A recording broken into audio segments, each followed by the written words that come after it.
Have you ever seen a home like this that had a surprisingly cheap listing price and maybe $100,000 or $200,000 cheaper than other homes in the area and found it extremely tempting to buy it? Well, today I'm going to tell you how to figure out if it makes sense to buy it, help you avoid potentially making a giant mistake, and explain why they often sell for surprisingly high prices. Hi, my name is Chris Melnick, and I'm a realtor in Halifax, Nova Scotia. Today, I'm talking about buying a fixer-upper. Now, this is going to be very similar to my other video on buying cheap homes in Nova Scotia, so watch that one if you haven't. But this one is going to focus more on non-lost causes and trying to figure out what a fair price really is. This video is also going to focus on buyers who have limited or no experience in construction and would have to get someone else to do most things or everything for them. This is very common. First, the basics. This is basically the golden rule to value a home that needs work for what you should offer. First, you figure out what the home would be worth with that work done, then subtract the cost of the work needing to be done. So to keep it simple, say you're looking at a home listed for $450,000 that's in desperate need of shingles. It was both obvious and disclosed, so you can't exactly bring it up on the home inspection because they already told you about it. You have to make the offer with that already in mind. So you do some research to figure out what a reputable roofer would charge.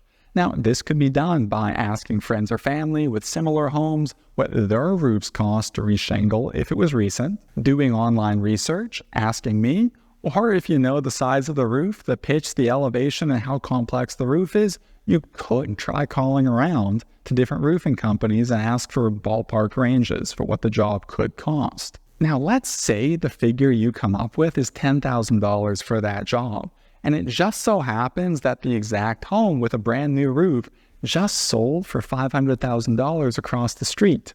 So to you, the home would be worth $10,000 less than that home, or $490,000. Now, that bit is a bit straightforward. But here is the other bit you have to think about.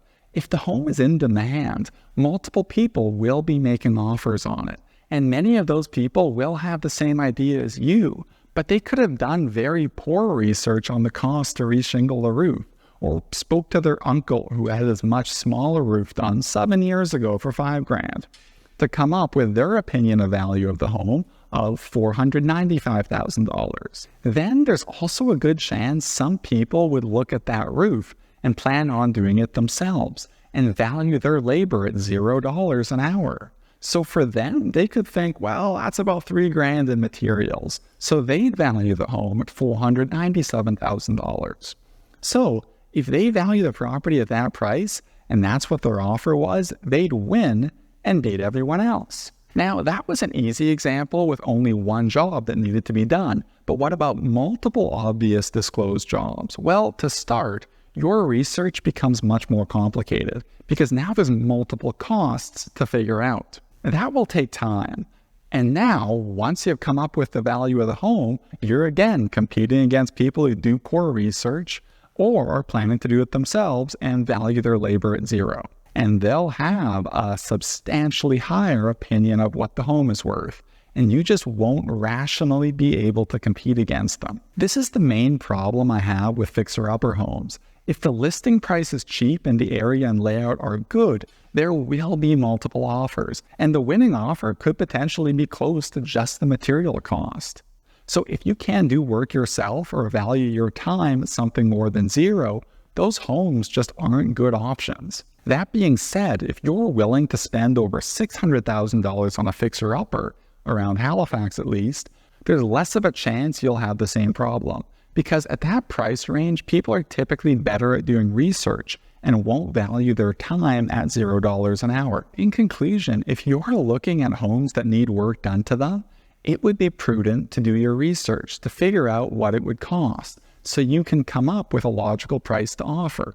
But at the same time, be aware that homes that need work often sell accounting for just the cost of the materials to fix them, which isn't quite logical.